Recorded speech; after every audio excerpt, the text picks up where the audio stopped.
नमस्कार, मैं स्नेहलता। वक्त है न्यूज एट 4 का और न्यूज एट 4 की शुरुआत मऊ के साथ, जहां ओपी राजभर ने सुहेलदेव भारतीय समाज पार्टी के 19वें स्थापना दिवस के मौके पर सपा के साथ संयुक्त रैली करी। ओपी राजभर और अखिलेश यादव ने 2022 विधानसभा चुनाव के लिए गठबंधन का ऐलान कर दिया है।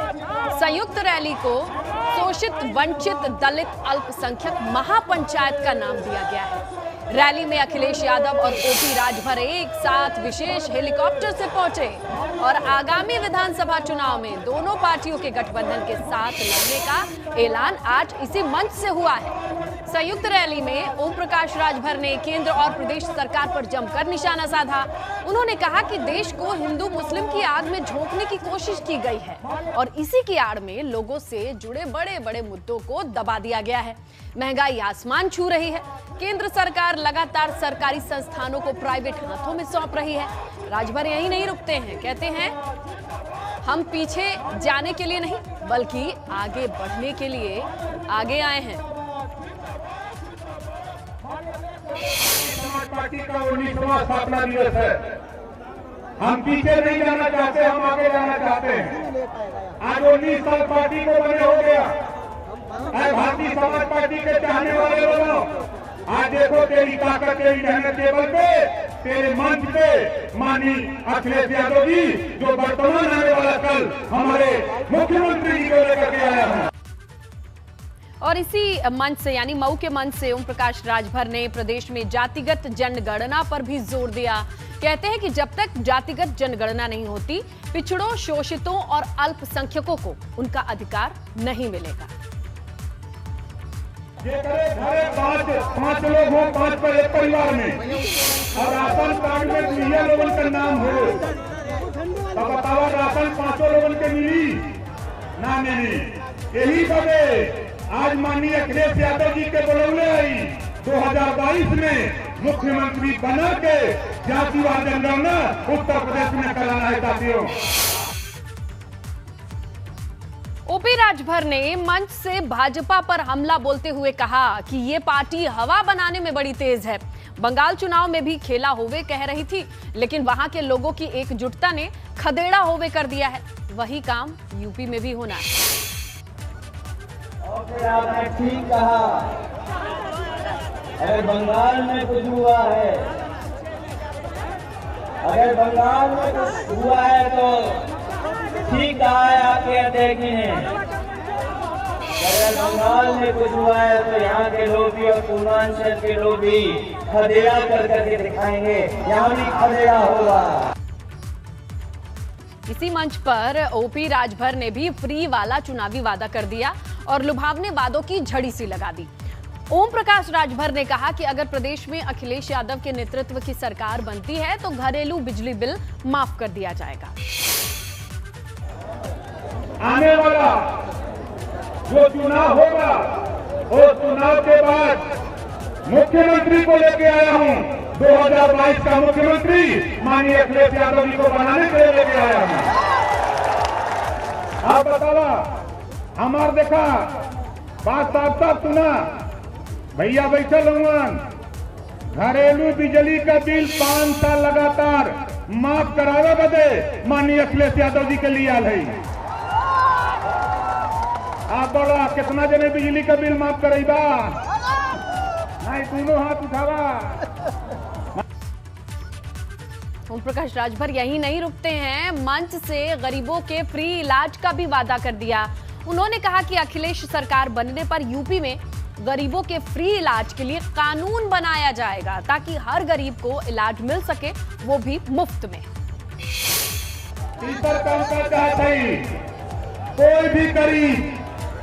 कोई भी गरीब किसी जाति का हो, अगर वो बीमार होता है, उसका इलाज के लिए पैसा नहीं है, जितना रुपया लगेगा उतना रुपया माननीय अखिलेश यादव जी से दिलाऊंगा और गरीबों का इलाज फ्री में कराने का कानून पास करूंगा। और इसी मऊ की रैली में सुबह सपा के साथ गठबंधन का ऐलान कर रहे सपा अध्यक्ष अखिलेश यादव ने भी बहुत सारी बातें कही हैं। कहते हैं कि मऊ में लाल और पीले इकट्ठे होने वाले हैं। हम साथ रहेंगे और हमें साथ देखकर दिल्ली और लखनऊ में लोग लाल पीले हो रहे हैं। भाजपा को सत्ता में लाने वाला रास्ता ओपी राजभर ने अब बंद कर दिया है। महंगाई को लेकर भाजपा सरकार पर हमला बोलते हुए अखिलेश कहते हैं, एक बार फिर आपके पास मौका है। 2022 का चुनाव आपके भविष्य का चुनाव है। अखिलेश यादव ने लोगों से 400 सीटों से चुनाव जिताने की अपील की है। ये जब रैली अनाउंस नहीं हुई थी, इस कार्यक्रम का फैसला नहीं हुआ था, तो आकलन करने वाले कुछ आकलन कर रहे थे कि कौन कितनी सीटें जीतेगा। लेकिन जैसे ही गठबंधन हुआ है,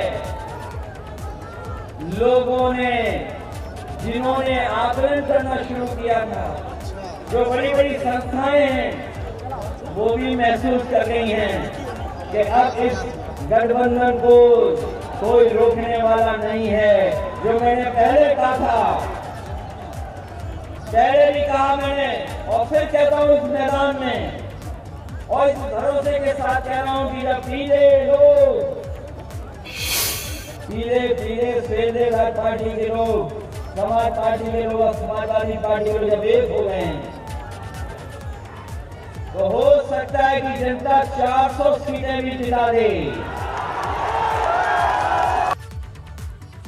तो सुभासपा के साथ मंच साझा करते हुए अखिलेश यादव ने भाजपा सरकार पर हमला बोला। अखिलेश यादव ने कहा कि जिस तरीके से भाजपा सरकार ने लोगों को बेरोजगार किया है, उनसे रोजगार छीना है। पिछले 5 सालों में यूपी में सबसे ज्यादा लोग बेरोजगार हुए हैं। इसीलिए इस बार बेरोजगारों को अपने हक के लिए लड़ना होगा।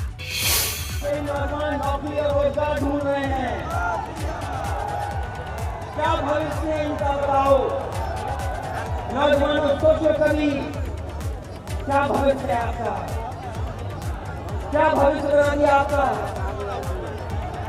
न नौकरी न रोजगार,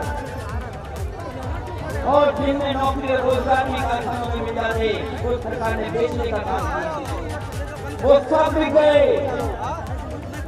ये हमारा उत्तर प्रदेश देश इसलिए पहचान है। और उधर अखिलेश यादव ने भाजपा सरकार पर साजिश करने का आरोप लगाया है। कहा कि लोगों का ध्यान भटक सके, आपस में लड़ सके, इसीलिए सरकार साजिश कर रही है। लड़ाई लंबी है और चुनाव से पहले कोई भी साजिश हो सकती है, कोई भी षड्यंत्र हो सकता है। लेकिन आप अपनी महंगाई मत भूलना कि 4.5 साल में किस तरह महंगाई बढ़ी है, किस तरीके से नौजवानों के नौकरी और रोजगार के अवसरों को छीना गया है, किस तरीके से पेट्रोल महंगी हो गई, किस तरीके से डीजल महंगा हो गया है, किस तरीके से हमारी बेटियों के साथ अपमानित होना पड़ रहा है। आज कानून व्यवस्था को लेकर के पूरे देश में सबसे आगे भारतीय जनता पार्टी है, सबसे खराब व्यवस्था में सबसे आगे है, भुखमरी में सबसे आगे है। तो सोचो क्या प्रदेश बना दिया हो, वो प्रदेश जिसकी जनता ने सबसे ज्यादा लोकसभा जिताए हों, सबसे ज्यादा विधायक जिताए हों, उसके बाद सबसे बड़ा धोखा उत्तर प्रदेश की जनता को मिला हो। इसलिए इस चुनाव में जो 22 का चुनाव आने वाला है, किसान भाइयों को कह के जाना ये आपके भविष्य का चुनाव है। और इस मऊ के ही मंच से सपा और सुभासपा के आधिकारिक गठबंधन का ऐलान हो जाता है। और सपा प्रमुख अखिलेश यादव से जब एबीपी गंगा के ब्यूरो चीफ वीरेश पांडे ने खास बातचीत की है, तो इस दौरान अखिलेश यादव ने पार्टी गठबंधन और 2022 चुनाव को लेकर क्या कुछ खास बातें कही हैं, वो हम आपको सुनाएंगे। ये ऐतिहासिक रैली है और यहीं से परिवर्तन आएगा। मुझे खुशी है इस बात की कि ओम प्रकाश राजभर जी के समर्थक और उनके तमाम सहयोगी साथी एक साथ मंच पे दिखाई दिए हैं और पिछड़ों का, दलितों का, अल्पसंख्यकों का और उत्तर प्रदेश का जो सम्मान खोया उसको वापस लाने का काम ये गठबंधन करेगा। आपको लगता है इस रैली से परिवर्तन आएगा? ये रैली आम लोगों की रैली थी। आम लोग अपने संसाधनों से आए थे और अभी भी बलिया से चले लोग मऊ नहीं पहुंच पाए हैं। आजमगढ़ की सड़कें बंद हैं, चारों तरफ से लोग आ रहे हैं। जहां पंचायत दिखाई दे रही है, इतना जनसमूह, ऐतिहासिक जनसमूह नहीं देखा होगा। यही पार्टी ने भारतीय जनता पार्टी के लिए दरवाजा खोला था आज इसी पार्टी ने भारतीय जनता पार्टी का दरवाजा बंद कर दिया। अमित शाह की रैली हुई थी 9 जुलाई 2016। मुझे नहीं पता कि क्या रैली रही होगी, लेकिन इससे ऐतिहासिक रैली यहाँ की जनता ने नहीं देखी। गठबंधन का ऐलान करते हैं, गठबंधन का ऐलान। गठबंधन तो है ही, इसका और कार्यक्रम था। अखिलेश यादव जिनका साफ कहना है एबीपी गंगा से एक्सक्लूसिव बातचीत में, गठबंधन हो चुका है और ये ऐतिहासिक भीड़ थी, ऐतिहासिक रैली है और इतनी भीड़ हमने अपनी जिंदगी में नहीं देखा। कैमरामैन मेहदी हसन के साथ वीरेश पांडे, मऊ। कर लेते हैं 2022 विधानसभा चुनाव को लेकर कांग्रेस ने भाजपा सरकार को घेरना शुरू कर दिया है। देहरादून में हरीश रावत ने प्रदेश भाजपा में चल रही सियासी उथल पुथल को लेकर राजनीतिक विरोधी विजय बहुगुणा पर निशाना साधा।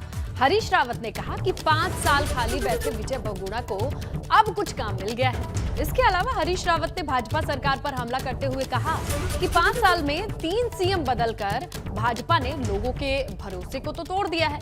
अब 2022 चुनाव में उत्तराखंड के लोग इस बात का जवाब देंगे और एक बार फिर से कांग्रेस पूर्ण बहुमत की सरकार बना लेगी। पूर्व सीएम हरीश रावत से एबीपी गंगा के उत्तराखंड ब्यूरो चीफ अजित सिंह राठी की खास बातचीत भी हुई है, वो भी हम आपको सुनाएंगे। हरीश जी, आपका बहुत स्वागत है। और चूंकि चुनावी समर में आप जा ही रहे हैं, आप कैंपेन कमेटी के चेयरमैन हैं, आप एक अधिकृत एक बड़ा चेहरा, क्या लग रहा है अभी एट पार, अभी कहाँ खड़े हैं कांग्रेस और भारतीय जनता पार्टी दोनों? राज्य की जनता ने बदलाव का मन बना लिया है। भाजपा ने इन 4.5 वर्षों से ज़्यादा समय में उनको निराश किया है। हम भाजपा जैसी पार्टी तो नहीं है कि रेजिमेंटेड पार्टी, एक जगह से हुक्म आए सबने मानना है। और फिर वहाँ अब क्या हो रहा है, 3 मुख्यमंत्री क्यों बदलने पड़े? झगड़ा तो है ना कहीं न कहीं। कांग्रेस को नुकसान करेगी तो आम आदमी पर आप जो है आपके नज़दीक है या भाजपा के नज़दीक है? कुछ वोट कटुआ पार्टियाँ आएंगी। यदि केजरीवाल जी भी वोट कटुआ में नाम लिखवाना चाहते हैं तो कौन रोक रहा है उनको? हाँ, और वो वहीं जा रहे हैं जहाँ कांग्रेस भाजपा को हराने की स्थिति में है। एक तरफ कहते हैं कि भाजपा को हटाओ, हाँ, देश बचाओ, और दूसरी तरफ जो है भाजपा को जिताओ, कांग्रेस के वोट कटाओ, इस पर काम कर रहे हैं। तो ये वोट कटुआ पार्टी है, उत्तराखंड में भी, वहाँ भी। आपने मुख्यमंत्री को एक उपनाम दिया, खनन प्रेमी मुख्यमंत्री। हाँ, उसमें एक्सपर्टाइज लगती है उनकी। सब जगह देखो इतना खनन कर दिया, 4 पुल जो टूटे हैं, धंसे हैं, अप्रोच धंसी है, सब कह रहे हैं खनन के कारण हुआ है। यहाँ पर खनन के कारण हुआ है, रानी पोखरी वाला।